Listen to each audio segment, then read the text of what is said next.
What if enlightenment didn't elevate your life, but destroyed it? In 1937, a quiet civil servant named Gopi Krishna sat down for his usual morning meditation. Same posture, same technique, same time. He had done it every day for 17 years. Nothing extraordinary, no psychedelics, no rituals, no gurus whispering mantras in his ear. But on that morning, something cracked, a sound like a thread snapping inside his spine. A flood of liquid light surged upward and detonated in his skull, and in a flash, the world he knew was gone. His own words? I was no longer a small point of awareness confined in a body, but a vast circle of consciousness. Sounds like bliss, right? It wasn't. When he returned to ordinary awareness, the real horror began. His emotions vanished. Food made him sick. Sleep abandoned him. His body burned as if molten metal were flowing through his veins. For 12 years, he lived in a private hell that no one could see and no one could understand. This is not a feel-good story about mystical light and cosmic love. This is what happens when enlightenment arrives without your consent. Today, we live in a world where enlightenment is just another product. It's been rebranded, packaged, and marketed to fit the timeline of modern convenience. You don't have to climb a mountain or face your inner demons. You just need a weekend retreat, a high-vibration playlist, and someone to activate your energy with a gentle touch and a confident smile. It sounds attractive, clean, controlled, but the reality underneath that polish is much messier, much riskier, and far more disturbing than anyone in the spiritual marketplace wants to admit. The sacred technologies that were once passed down with reverence and restriction are now available to anyone with Wi-Fi and a credit card. Practices that required years of preparation, like Kundalini work, deep breath work, or altered state meditation, are now sold like supplements. Buy now, transform instantly. The risk? Completely ignored. The preparation? Skipped. The consequences? Blamed on you when it all goes sideways. The problem isn't that people are seeking spiritual growth. It's that the systems we've built to deliver it are shortcuts with no safety rails. It's like trying to learn skydiving by watching a YouTube video and then jumping without a parachute. You may survive, but that doesn't mean you were ready, and not everyone walks away. The story of Gopi Krishna wasn't one in a million. It was just one of the few that got told. His experience is the warning label that's been stripped off modern spiritual practice. He didn't go searching for fireworks. He wasn't chasing mystical highs. He was just meditating. And yet his nervous system couldn't handle the force that woke up inside him. That same force is now being marketed like a lifestyle upgrade. Kundalini Yoga is offered in beginner classes. Shakti activations are sold as healing sessions. Energy work is performed without any understanding of trauma, psychological thresholds, or long-term integration. The consequences? When people break, when they dissociate, panic, spiral, or shut down, they're told they're resisting, that their ego is in the way, that if they just surrender more, they'll reach the light. Some of what we're uncovering here is too raw, too real for YouTube. We share those truths in our free newsletter, Insights Academy. Sign up via the link in the description and get a free copy of the Kybalion for a limited time only. This isn't just bad marketing, it's spiritual malpractice. And it's not just a problem with the teachers, it's in the demand. We've been conditioned to expect instant results, enlightenment in 30 days, cosmic downloads with no discomfort. We want the vision without the preparation, the power without the purification. But consciousness doesn't bend to your schedule. The divine doesn't care how many hours you've logged in meditation apps or how many chakra-printed yoga pants you own. The deep work doesn't happen on retreat. It happens in your nervous system. And that system has limits. Ancient traditions knew this. They didn't give you a mantra and send you off to merge with the cosmos. They watched you, tested you, broke your ego down before they ever handed you real tools. Because they understood that awakening isn't a vibe, it's a complete rewiring of your being. And if your system isn't prepared, that light you're chasing will burn you from the inside out. You're not supposed to go chasing the infinite without first preparing the vessel that holds you. That's not mysticism. That's common sense. But in a culture where spiritual growth has become a commodity, common sense is often the first casualty. People are rushing to open doors they don't know how to close, guided by influencers who confuse confidence with qualification. And once the damage is done, there's rarely a support system in place to pick up the pieces. The student suffers, the teacher disappears, and the cycle continues. This isn't a message against awakening. It's a warning about speed. Depth can't be rushed. Preparation isn't optional. Consciousness will rise on its own schedule, and when it doesn't care if you're ready or not. That's why real spiritual traditions spent so much time getting students ready first. Not because they were gatekeeping, but because they were protecting you. They knew the cost of rushing toward the light without building the strength to carry it. There's a reason the ancients compared spiritual energy to fire, lightning, or flood. It's not just poetic language, it's physiological truth. Real awakening is not an idea or an insight. It's electricity. It's raw force moving through the most sensitive wiring in your entire body, your nervous system. And if that wiring isn't ready, if the structure hasn't been strengthened, if the emotional and psychological plumbing hasn't been cleared, then what's meant to be illumination becomes combustion. Gopi Krishna wasn't a fool. He wasn't experimenting or pushing boundaries. He was a disciplined meditator, following the same routine for nearly 2 decades. And yet, the morning his Kundalini awakened, his entire system short-circuited. From that point on, nothing functioned normally. He couldn't sleep. He couldn't eat. His emotional connection to his family vanished. His body felt like it was being consumed by fire. This wasn't metaphor. This was biological trauma triggered by metaphysical force. And this is what happens when a fragile vessel is suddenly flooded with voltage it was never prepared to conduct. Modern spirituality doesn't talk about the body because it's not marketable. It's easier to sell the light than the wiring. You'll hear endless talk about consciousness, higher states, vibrations, dimensions, but not the vessel that carries you through all of it. Your body, your nerves, your hormones, your brain chemistry.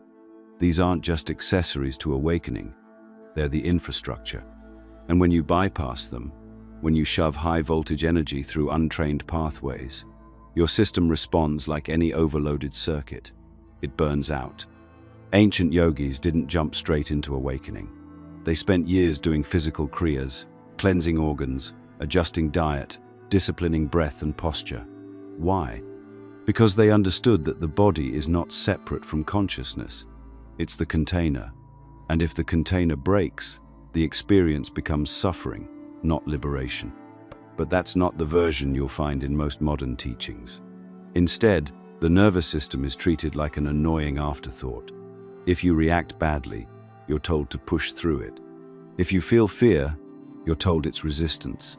If your mind cracks, you're told it's ego death. But what if it's none of those things? What if your system is simply telling the truth? This is too much. I'm not ready. People romanticize Kundalini like it's a spiritual prize. But when it activates without preparation, it's not beautiful, it's terrifying. Your sense of identity dissolves, your thoughts spiral, your perception fractures. It's like being plugged into a current with no grounding wire. Some people never return. Others spend years putting their minds and bodies back together, and very few of them ever talk about it. Because in a culture obsessed with progress, breakdown is still seen as failure, not as feedback. What if we listened to the body instead of dismissing it? What if shaking, anxiety, and sleeplessness weren't proof that you're almost there, but signs that your system is overwhelmed? The nervous system doesn't lie. It doesn't care about your spiritual goals or how many workshops you've taken. It only cares about safety. And when it doesn't feel safe, it will shut everything down. Your energy, your perception, your trust, your joy, until you listen. That's why preparation matters. Because without it, you're not meeting the divine, you're crashing into it. And no matter how much you've read or how sincere your intentions are, your biology still governs how much power you can hold. You wouldn't pump high-voltage electricity through a thin copper wire and expect it not to melt. And yet we expect our fragile, overstimulated, undernourished nervous systems to carry the weight of infinite consciousness without blinking. This isn't about fear, it's about honesty. If the foundation isn't ready, the light becomes a wrecking ball. And while some people glamorize the idea of breaking open, they rarely talk about what it takes to rebuild. Gopi Krishna survived, but it took him over a decade to stabilize, and he spent the rest of his life warning others not to repeat his path. Not because awakening is bad, but because it must be met with readiness, not desire, not ambition, readiness. Your system isn't the enemy, it's the gatekeeper. And if it's telling you to slow down, to ground, to breathe, to integrate, it's not holding you back. It's protecting your ability to move forward with strength. You weren't built to carry lightning on demand, but with patience, care, and deep preparation, you can become the vessel that holds it without breaking. When someone breaks down during a spiritual practice, panic attacks, dissociation, insomnia, emotional detachment, it's rarely treated as a systemic failure. Instead, it's reframed as personal weakness. You're resisting the process. It's just your ego dying. You need to surrender more. These statements are passed off as wisdom, but they're not insight. They're manipulation. And worse, they're often weaponized by teachers who refuse to take responsibility for what they've unleashed. The student isn't guided, they're gaslit. Their suffering isn't seen as a sign of overwhelm. It's spun into proof that they're doing something wrong, that they're not spiritual enough, that they haven't earned the breakthrough. This is spiritual gaslighting, and it's more common than anyone wants to admit. When someone's body is screaming, when their mind is unraveling, the last thing they need is to be told that their pain is proof of progress. But that's exactly what happens in the modern spiritual world. And the result? People stay silent. They suppress their symptoms. They push harder. They burn out. Or worse, they spiral into psychological collapse, thinking it's their fault they can't hold the light. Gopi Krishna didn't fall apart because he lacked faith. He didn't suffer because he wasn't pure enough. He was disciplined, committed, and sincere. But none of that could compensate for the fact that his system simply wasn't prepared for what hit him. And once it did, there was no guidance, no integration, no one who could help him understand what was happening. He was a pioneer in a field full of silence. And instead of being met with understanding, he was left alone with an experience that felt like both a gift and a curse. The same thing is happening today, but with one difference. Now the breakdowns are happening in a world that tells people it's all part of the plan. The spiritual industry has become very good at deflecting responsibility. Teachers promise cosmic transformation without doing the work of assessment, protection, or integration. And when the student breaks, the blame is gently, but unmistakably, pushed back onto them.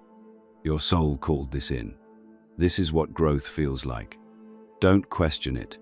These phrases are poison wrapped in silk. They make it impossible for people to know when something is genuinely going wrong. They strip students of their right to discernment, to say, "This doesn't feel right," without being dismissed as unready or resistant. And over time, this pattern builds a culture where pain is glorified, teachers are untouchable, and silence is survival. This is not how true spiritual transmission works. In real traditions, suffering is not dismissed, it's understood. There are protocols, structures, stages, and most importantly, there is context. If someone begins to fall apart, they are supported, not shamed. They are grounded, not pushed further. Pain is not treated as proof of awakening, but as a sign that something may need to slow down, to shift, or to stop entirely. Real teachers don't push you over the edge and call it flight. They walk beside you and watch your footing. The problem is that today's spiritual scene doesn't attract mystics. It attracts marketers. And a marketer's job isn't to hold your hand through shadow. It's to make you believe you're already in the light.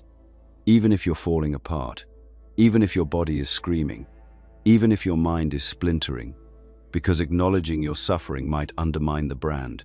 So they dress it up. They reframe it. They tell you to keep going. And the student, desperate not to fall behind, pushes forward, sometimes past the point of no return.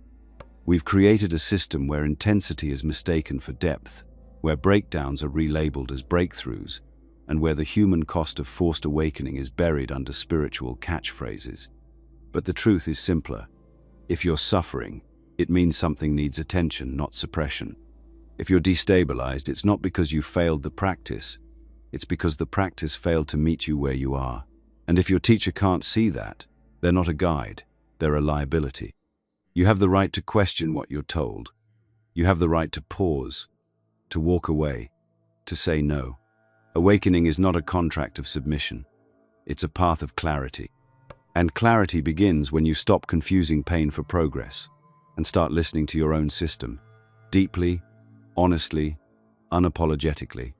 Because spiritual growth isn't about how much light you can chase. It's about how much truth you can hold, even when that truth is, "This is hurting me." Long before spirituality became a business model, it was a discipline. It wasn't trendy. It wasn't accessible. It wasn't for everyone. And that wasn't elitism. It was protection. In Tibetan Buddhism, for example, you couldn't even approach the secret teachings until you'd completed years of foundational practice. We're talking physical purification, philosophical study, devotional service, mental training. You had to show that you were stable, sincere, and grounded before anyone handed you the real tools. The most powerful practices were hidden not to withhold enlightenment, but to safeguard the student from forces they weren't ready to face. But in the West, we ripped the gates off the temple and started selling what was never meant to be casual. Now you can take a weekend course in breathwork that was once reserved for adepts who had trained for years. You can scroll through social media and find clips of practices that were once secret, sacred, and only given after intense scrutiny. We've erased the path and replaced it with a shortcut. We've convinced people that depth is optional and that intention is enough. But there's a reason the ancients made you wait. There's a reason they made you work. It wasn't to test your loyalty. It was to strengthen your capacity. Gopi Krishna's ordeal is the perfect illustration of why this preparation mattered. He wasn't reckless. He wasn't seeking a thrill. He was consistent, quiet, disciplined. But he didn't have the framework. He didn't have the context. His awakening wasn't guided. It was explosive. And the result?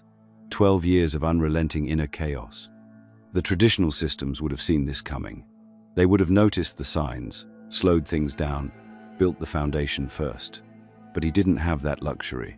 And most people today don't either. We're navigating forces with no map, no compass, and no idea how deep they go. People assume they can bypass the preparation because they've read a few books or had a few peak experiences. But there's a massive difference between glimpsing truth and holding it, between visiting a state and living from it. And the space in between those 2 points is what the traditional paths were built to address. They weren't slow for the sake of being slow. They were slow because that's what integration takes. That's what stability demands. We've romanticized speed. We think rapid results mean we're on the right path. But in the world of awakening, fast doesn't mean true. Fast often means unstable. The more powerful the force, the more grounding you need. You don't build a skyscraper on soft sand. You drive pylons deep into the earth. You reinforce everything. Because the higher you go, the stronger your base needs to be. It's the same with consciousness. You want to expand?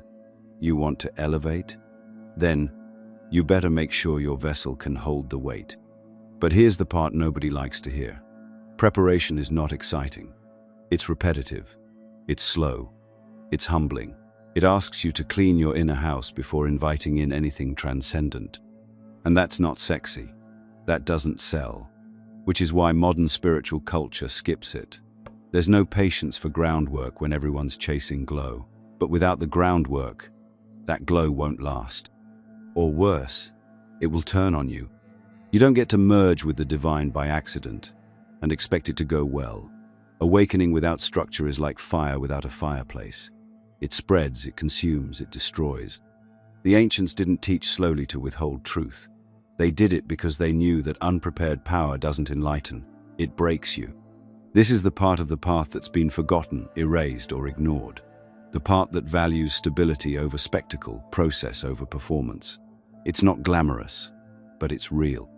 And when the flash fades, it's what you'll be left standing on, if you bothered to build it. Because when consciousness finally expands, it doesn't ask you how badly you wanted it. It asks how well you prepared. We live in a culture obsessed with shortcuts. Everything is built to be faster, easier, more efficient. We've been conditioned to believe that if something takes time, it's broken. If it takes effort, it's outdated. So it's no surprise that this mentality has infected the spiritual world too. Enlightenment, once the pursuit of a lifetime, or several, is now sold as a weekend upgrade, a downloadable experience, a brand.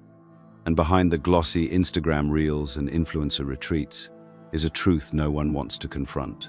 Real awakening doesn't care about your timeline, your budget, or your desire to feel special.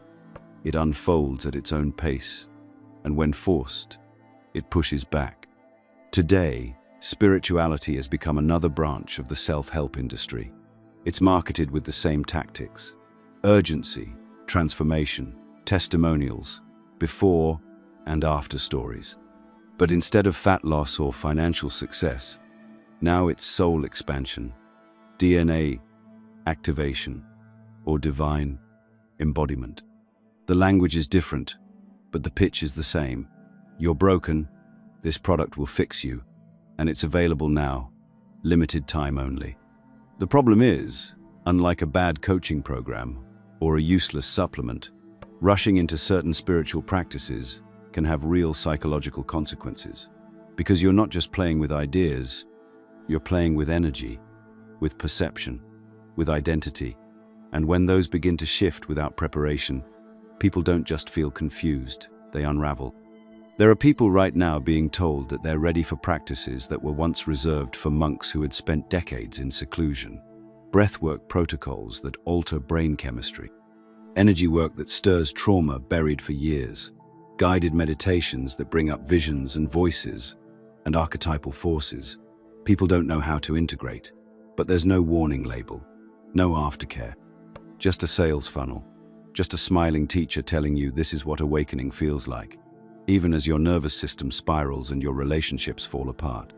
Because in today's spiritual marketplace, the goal isn't stability, it's spectacle. The bigger the experience, the more marketable it becomes. Shaking, crying, screaming during a session. Proof it's working. Visions of serpents or ancestors or deities. You're leveling up. Total emotional collapse. Congratulations. You've unlocked a deep purge. But nobody asks, what happens after? What happens when you go home? When the high wears off, and you're left with the chaos that got stirred up, but no tools to contain it? This obsession with intensity has created a culture where quiet progress is dismissed, and only dramatic experiences are seen as valid. Where someone sitting in stillness every day for 5 years is ignored, but someone who had a spontaneous Kundalini surge last weekend is suddenly seen as awakened. But drama is not depth. It's often just dysregulation wrapped in spiritual vocabulary. And when we start chasing those highs, we lose sight of the real work, becoming grounded, integrated human beings who can actually hold the consciousness we're calling in. There's also a darker edge to this system. The teachers who build their reputation on dramatic transformations often have a vested interest in keeping you unstable. If you're always seeking, always breaking open, always needing guidance, they always have something to sell. Another session, another course, another level. And when you crash, when it doesn't work, it's never the method. It's always you. You didn't trust enough. You didn't go deep enough. You weren't ready. But the truth is, you were never meant to go that deep, that fast, in the first place. Real awakening is quiet, often uncomfortable, frequently unglamorous. It asks you to look at the parts of yourself that don't fit the spiritual image. Your pettiness, your fear, your judgment, your grief. And it doesn't offer you an escape from them.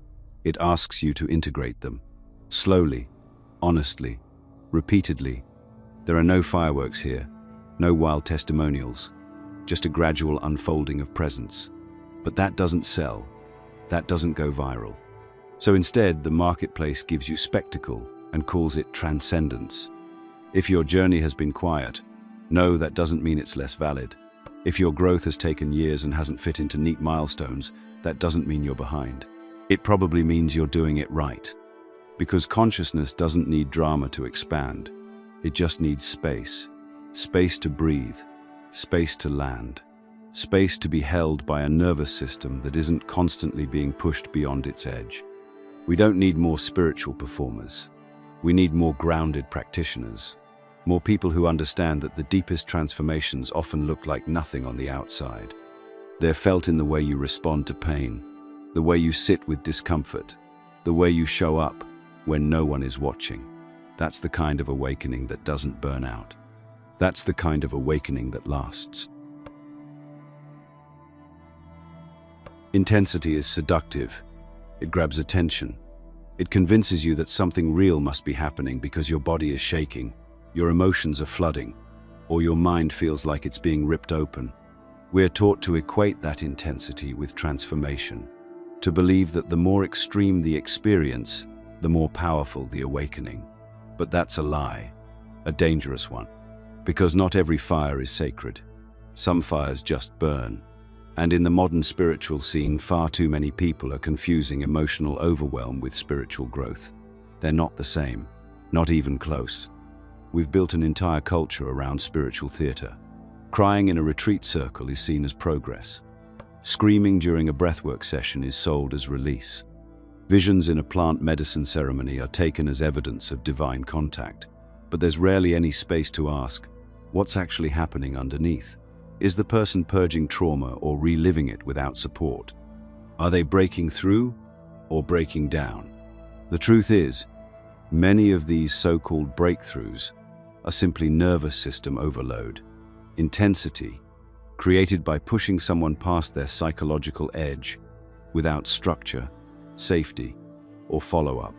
But in the age of quick-fix spirituality, that collapse is rebranded as enlightenment. People are applauded for having breakdowns in public. They're encouraged to go deeper, push harder, open more. But opening doesn't always mean healing. In fact, opening without containment is one of the fastest ways to re-traumatize the body. And yet, intensity sells. Teachers build reputations on how dramatic their workshops are. Participants seek validation through how much they cry, scream, shake, or see visions. We've made the performance of healing more important than the quiet, slow work of integration. Gopi Krishna's experience was filled with intensity, so much that his system couldn't handle it. But he didn't treat it as a badge of honor. He didn't glorify the suffering. He wrote about it as a warning. A cautionary tale about what happens when the spiritual current becomes too strong for the container.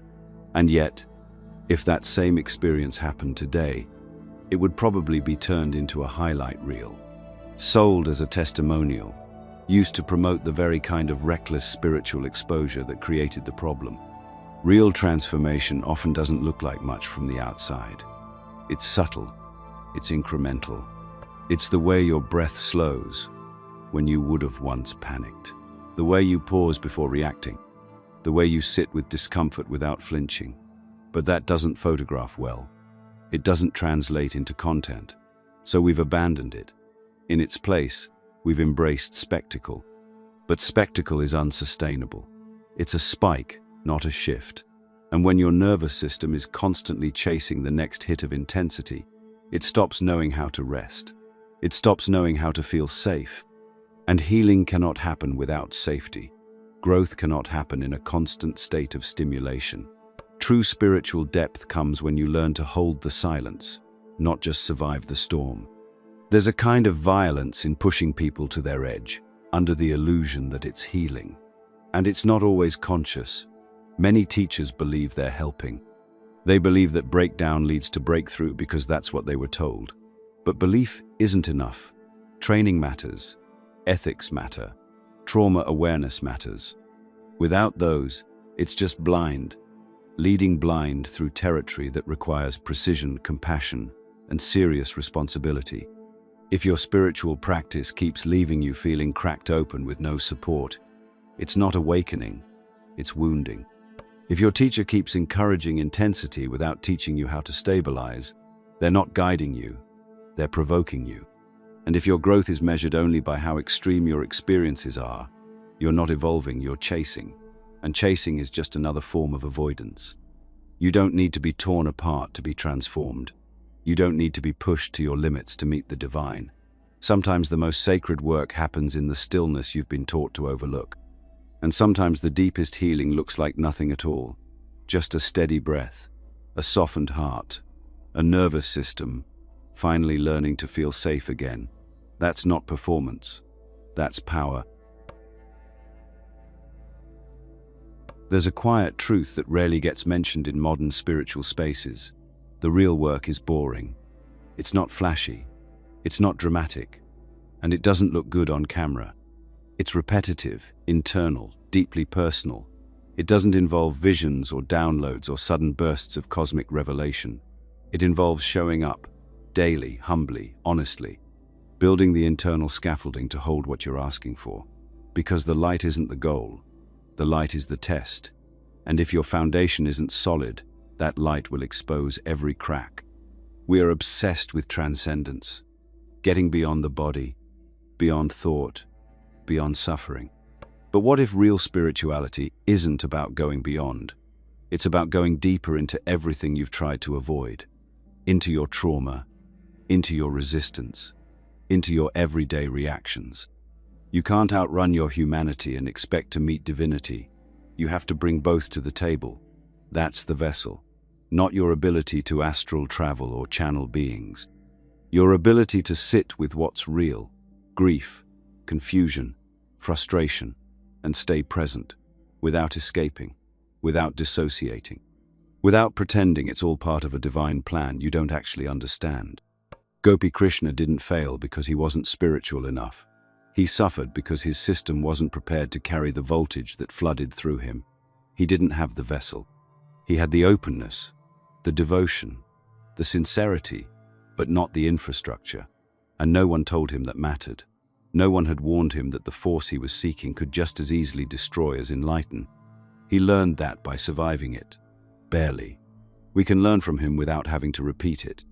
Start with your emotional body, not your chakras, not your light field, your emotional reactions to everyday life, how quickly you get irritated, how you handle boredom, rejection, insecurity. That's your training ground. That's where you build resilience. Because the moment consciousness expands, it amplifies everything. Not just your peace, but your unprocessed pain. And if you haven't trained yourself to hold that pain, it will swallow you. Not because you're weak, but because it's too much, too soon. Real preparation means learning to feel without being hijacked, learning to slow down before reacting, learning to regulate your breath when the world is spinning. That's spiritual mastery, not levitating or reciting mantras in Sanskrit. The basics aren't beneath you, they're the path. They're the thing you come back to when the storm hits. And it will hit if you're doing the work. The teachers worth learning from aren't the ones who promise fireworks. They're the ones who ask if your life is stable, if you've healed enough to open safely, if your body is ready for what your mind desires. They're the ones who care more about your integration than your testimony, who won't rush your process just to fill a retreat, who teach you to build slowly, deliberately, with care, because they know the cost of collapse. You can build a spiritual identity fast, but you can't build spiritual capacity fast. That takes time, discipline, honesty, a willingness to sit in silence without needing it to feel magical, a willingness to show up when it's not working, a willingness to grow without recognition. This is how you become the vessel, not by chasing awakening, but by becoming ready for it, if and when it arrives. And here's the irony. When you finally build that vessel, you stop chasing. You stop needing peak experiences to feel whole. You stop searching for signs and just start listening to your life. And in that stillness, in that simplicity, something shifts.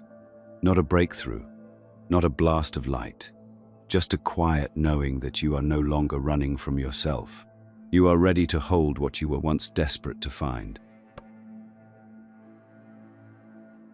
Enlightenment has been sold to us like a luxury upgrade, an optional feature for those ready to evolve. But what no one talks about is how often it comes uninvited, not as a gentle nudge but a violent rupture, not as a blessing but as a breakdown. And the truth most people never get to say out loud is this: you didn't ask for it. You didn't consent to this. The shifts in perception, the existential unraveling, the disconnection from the life you once recognized.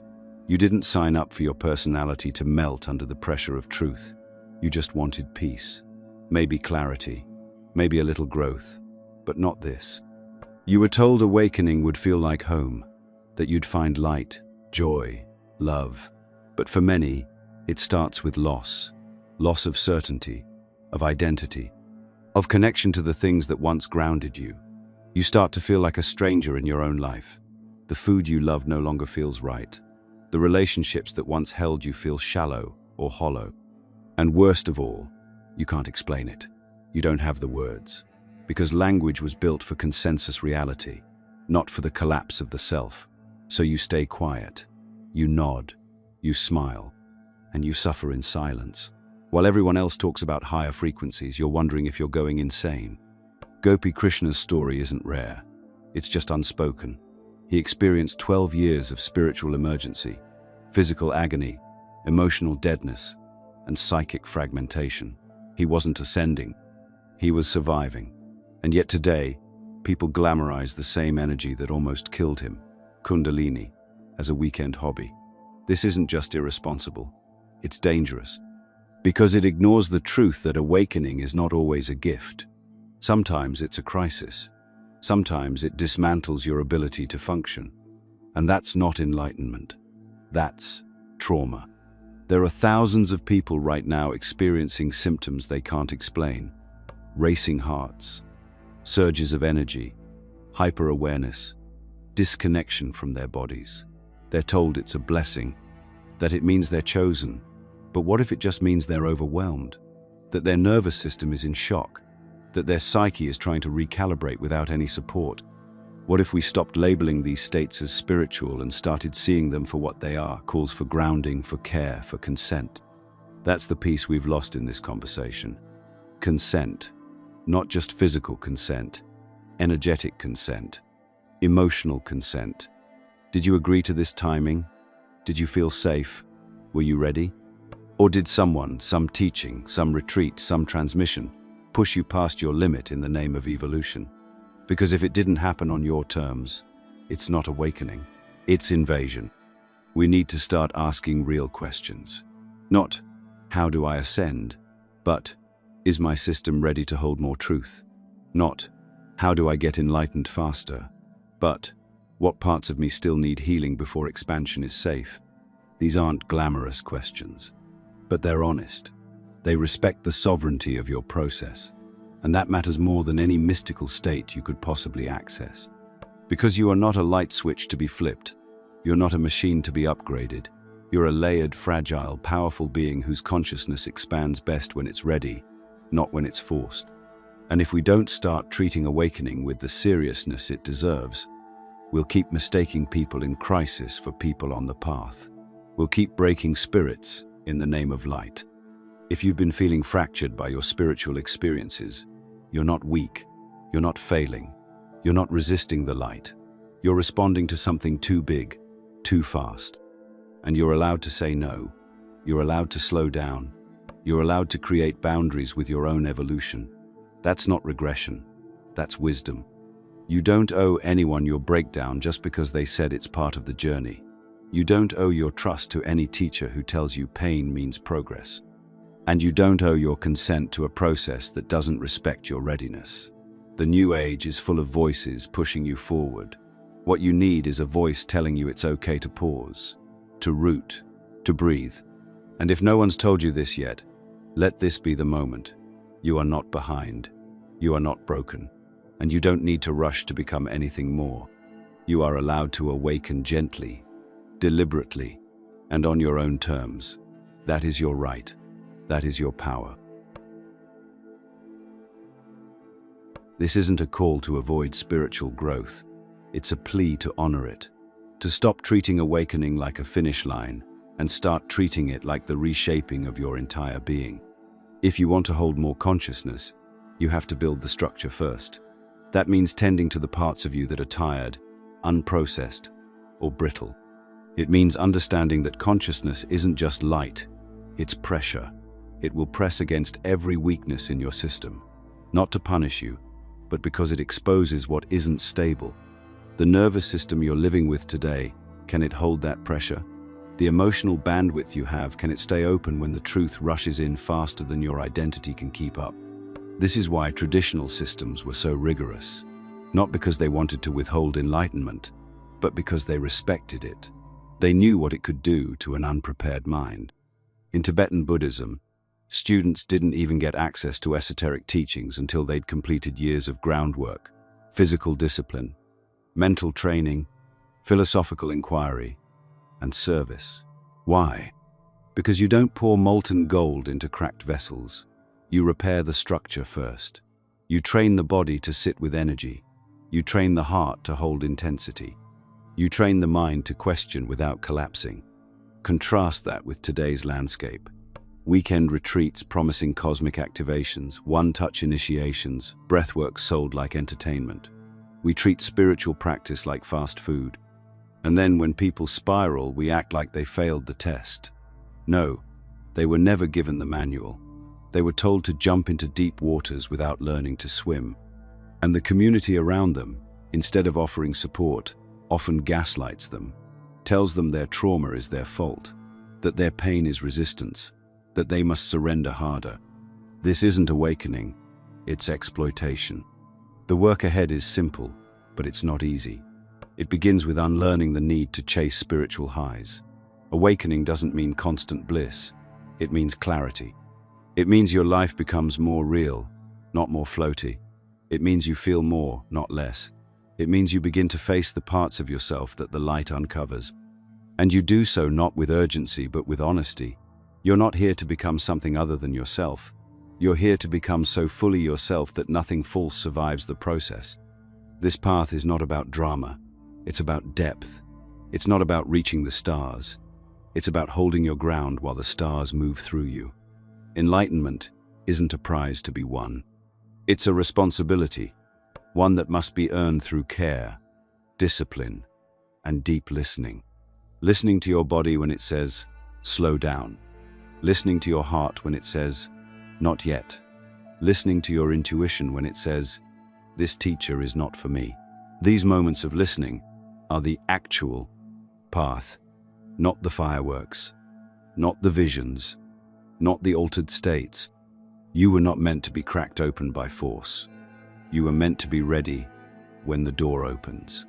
That readiness is your choice. It's your boundary. It's your dignity. And anyone or anything that tries to bypass it, no matter how spiritual they claim to be, is not your path. They are your warning sign. If you've been through an experience like Gopi Krishna's, where awakening came like a storm and left you lost, you are not alone. You are not broken. You are not unworthy. You are someone who was given a truth before your vessel could hold it. That doesn't make you less spiritual. It makes you in need of care. Care is not the opposite of awakening. It's the foundation of it. Let this be a reminder that your pace is sacred, that your process is valid, that your path doesn't have to look like anyone else's. And that real transformation happens slowly, quietly, often invisibly, until one day you realize you've become the kind of person who can hold the light without burning. You don't have to walk this alone. That's why we created Insights Academy. Some truths are too layered to unpack in a single video and too real for the surface-level noise of social media. In the free newsletter, we share deeper knowledge that's reserved for those serious about truth, and for a limited time, you'll also receive a free digital copy of the Kybalion when you sign up. The link is in the description. Don't wait. If this video resonated with you, let us know by commenting, "I understood it."